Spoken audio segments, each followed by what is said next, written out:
Increase your speed until you're going as fast as you can, hitting as hard as you can. In this position, you're sitting, you come up here, your hands are up, come across as hard as you can, and then in. This martial arts class, you'll discover how to use your walking cane for self-defense. Grab your cane and follow me. With the cane in the right hand, palm facing the sky, you're gonna have the long side coming out of your thumb, and you're gonna circle that thing forward. Now just sliding through my hand, and now I'm gonna turn it over and bring it back. I wanna do about 30 seconds over here, and now 30 seconds on this cross body spin, what we call a sideways figure eight.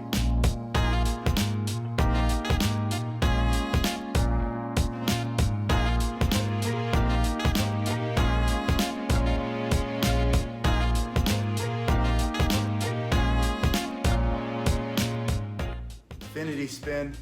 And again, the cane's moving through my hand just a little bit. This is also going to force me to engage my core a little bit better, helping my posture, helping my strength, mobility. I'm going to put those together, do a few of these, and a few of these. The number doesn't really matter. Think like 5, 8, 10. Do a few here, and a few here. And as you increase your speed, you're going to feel more muscles engaged. You're going to feel yourself getting stronger. And that's one of the points of these exercises. It's not just to strike somebody, to jab somebody, to hook somebody, or take somebody down. This is also going to improve your balance, your coordination, whether you're standing or sitting. Let me show you what it looks like sitting in this chair. I'm just sitting in the chair that I got out of the lobby. It's just a basic chair. And sitting is going to make the movement feel a little bit different. I'm probably going to go a little bit wider, a little bit longer because I have this chair.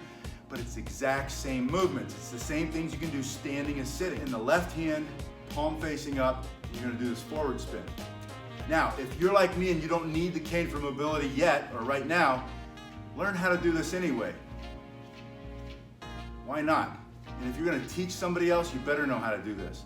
Do all the same things that you do standing, also in the chair. After 30 seconds here, bringing it over and back. 30 seconds here, and then putting those together. And this is your warm-up. 30, 30, 30. At a minimum, you can go longer than 30 seconds, but don't go less than that. If you do both sides, that's a 3-minute warm-up. 3 to 5 minutes is about what your body needs to stay safe from injury during the workout. And as you age, like me, as you get older, you need that 3 to 5 minutes. Don't skip it. And don't conflate these things. Don't think that this spinning has nothing to do with self-defense.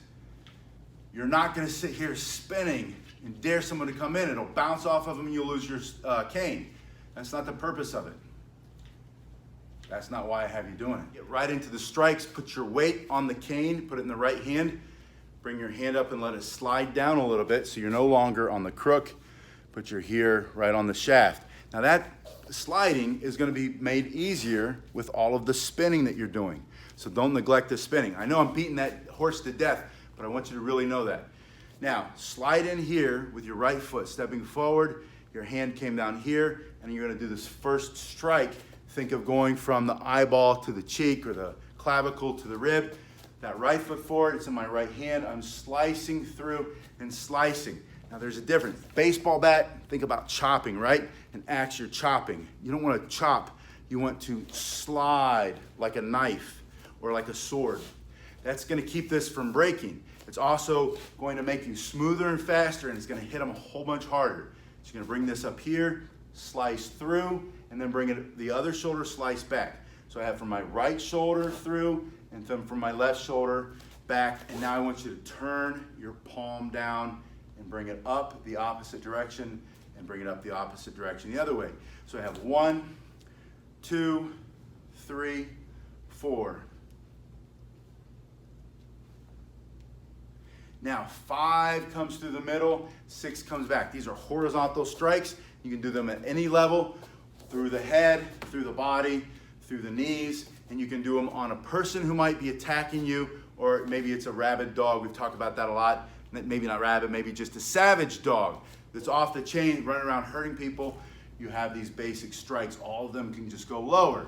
So from here, I come to here. This is your practice. And the reason that you get the hands up every time is you want to give the picture to everybody who might be a witness in a court of law. Say you defended yourself on the street, you had no other choice, and then you have to go defend yourself in court because the bad guy is suing you, and that happens all the time, right? Everybody who saw it, witnesses, the cameras that are everywhere now, show clearly that you were defending yourself. You had no other choice. So make that part of your practice. Self-defense stance, 1, 2, 3, 4, notice my hand stays up, 5, 6, don't let them hit you in the head and turn off your operating system. You can't do anything if you're knocked out on the ground. From here, 1, 2, 3, 4, 5, 6, and then straight down the middle. Once again, right foot forward, 1, 2, 3, 4, 5, 6, straight down the middle. And now I want you to step forward with the left foot, bring your left hand right here on the end of it, and then think about jabbing in like a rifle butt, or maybe like a bayonet, right through the eyeball for self-defense.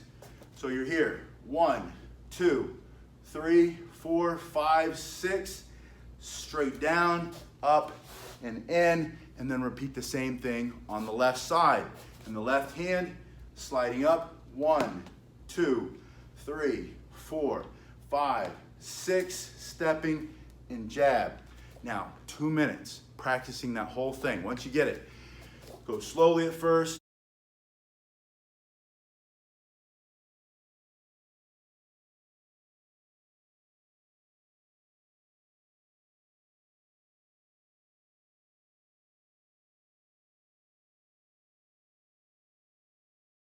Starting slowly at first, but then starting to increase your speed until you're going as fast as you can, hitting as hard as you can so that you can make that mind-body connection for self-defense. You don't want to go through just going through the motions when you need it. If you really need it, you want each strike to be stopping them as they're coming in. You don't want to have to spend all day trying to defend yourself. So much of this is luck when it gets into a longer fight. You want to stop them with that first. Hopefully, when you say, hey, their brain says, wait a minute, that guy's got a big stick in his hand, and they walk away. With chair, it's the same thing.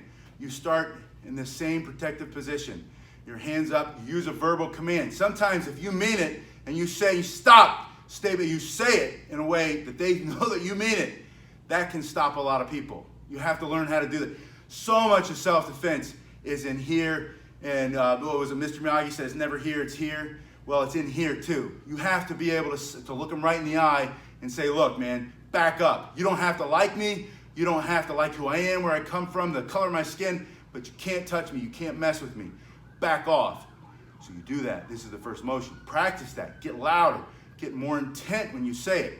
And then make sure you know how to back it up if you need to. So from here, I have 1, 2, turn it over, 3, turn it over, 4, coming through the middle, straight down, and then yes, jabbing as hard as you can.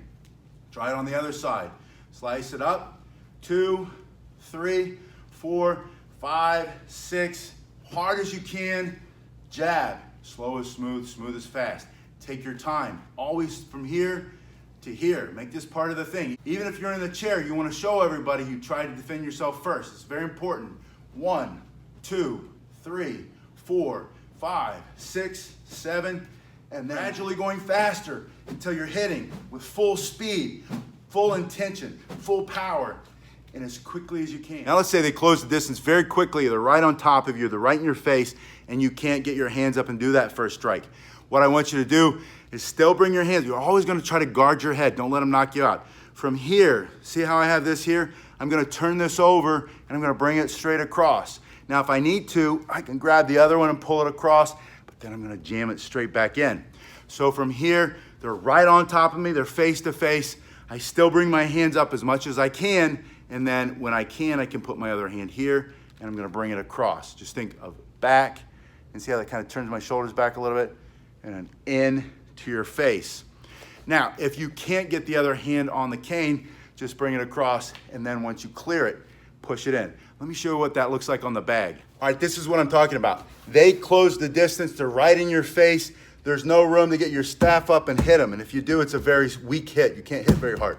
What you are going to do is still bring those hands up. You can bring them at least to here, I hope. And then bring it over, and then you're just straight across, right? I don't want to do this too hard. I was doing it earlier, and this does a lot of damage on this bag. Even though this is super tough and it holds up really well, it started pulling it apart. That's how hard this thing hits. So I'm here, I slide it across. Think about what that would feel like, raking across somebody's face, right? You just rake it, and even if you don't have to hit them, but even if you hit them a little bit, that, you know how sensitive your face is, that's gonna hurt, right? So your hands are here, you're using your verbal command. If you have time, if not, immediately go back and then straight in as hard as you can. And you're gonna feel, when you start to practice this, that this hits, it's your whole body weight slamming in, and all that force and energy is concentrated right here on this edge. This is rounded, but there's an edge in there. And so if I'm here, I bring it up here, bring it across, and I jam it. Let me show you what that looks like sitting down. Same thing when you're sitting. Your hand comes up here, your cane is in your hand, I slid down a little bit, and then I just bring it straight across. And if whatever I hit, I hit. Hopefully I break his nose, maybe I hook an eye out, maybe get stuck in, bust some of the teeth, comes here, the other end's here, and then I slam straight in. Now this is the other thing I love about this self-defense tool. The cane here, pushing, is the same. I've got, just like when I hit him here, hopefully right in his face, but now he comes in, I can push him off. It's like doing a push-up, right? And I kind of lean into it. That hits really hard, and all your force, this is the key to these tools, all your force is generated along that little line. As it comes around, the line's right there, and then bam. So you're in this position, you're sitting, you come up here, your hands are up, come across as hard as you can, and then in. Now, coming across doesn't necessarily have to hit them. Remember that. That's like icing on the cake, or icing before the cake, I guess. Come across, but it's that second motion. It's setting you up for my hands here, and the whole body's pushing forward. And because this bag is swinging, that's why I'm hitting them like this. But you can hit somebody like that from this seated position. Now, the last thing I want to show you is what happens when they grab a hold of your cane. So you're in this position, maybe you're here, maybe you've already hit them, but they come forward and they grab here. When my hand turns like this, that's my elbow going to the sky, there's little movement here left. This is a traditional joint lock in things like Hapkido, Jiu-Jitsu, Judo, any of the weapons here. From here, it only goes so far before it starts to collapse and crunch all those nerves together. It's sending pain up through my arm, and my elbow's not bending here. So from here, it's forcing me back. I don't care how strong the person who's attacking you, if you can get them in this position, and then you can push that top side down, that's gonna force them back. So what you're gonna do is you're gonna lift it up here to here, and then I want you to imagine that you've already hit them, maybe you already hit them, but their hand is here. Imagine their hand's in the middle. You're gonna turn one hand above the other. Now, it does not matter whether they go like this or they go like this. If their hand goes like this and you turn, yeah, your elbow can bend, but that's not gonna happen. What's gonna happen is it's still all gonna be here in the wrist. The wrist is only going so far back before it pushes their whole body down. So from here, you're gonna turn that thing, and once you're here, your hand, the top hand, just pushes straight down. Now that's a very strong motion. Imagine, especially if you've been using this for getting around, for mobility for a while, you push yourself up with this motion all the time. Those triceps, those big back muscles, the shoulder, you're pushing yourself up. So you're here, practice like this, twist it very quickly. You want to catch them off guard, turn it and then down as soon as you can. Turn it and then down. See, that's going next to my body. I'm gonna turn it down and then straight down. And I'm kind of like locking it in like I would with a bow staff. So I'm here, 1, 2, straight down. Now once I'm here, that's that same spearing motion or rifle butt that, I get up here in the face, now I'm getting them down here. So from here, turn here, whichever hand's in front, pushing straight down as hard as you can, and then forward. Hopefully that'll put them on the ground. And when I'm pushing forward, either they're going this way because their arm is still locked in there, or you're hitting them in the face or whatever. Try it on both sides. Turn the other side up. Now this is my right hand that's above the left. When it comes down, I just allow this to come in here. That's a really small motion. I'm pushing down, pushing myself up out of the chair. You're very strong like that. And then in. Practice over and over. 1, 2, 3. It's the same thing in a chair.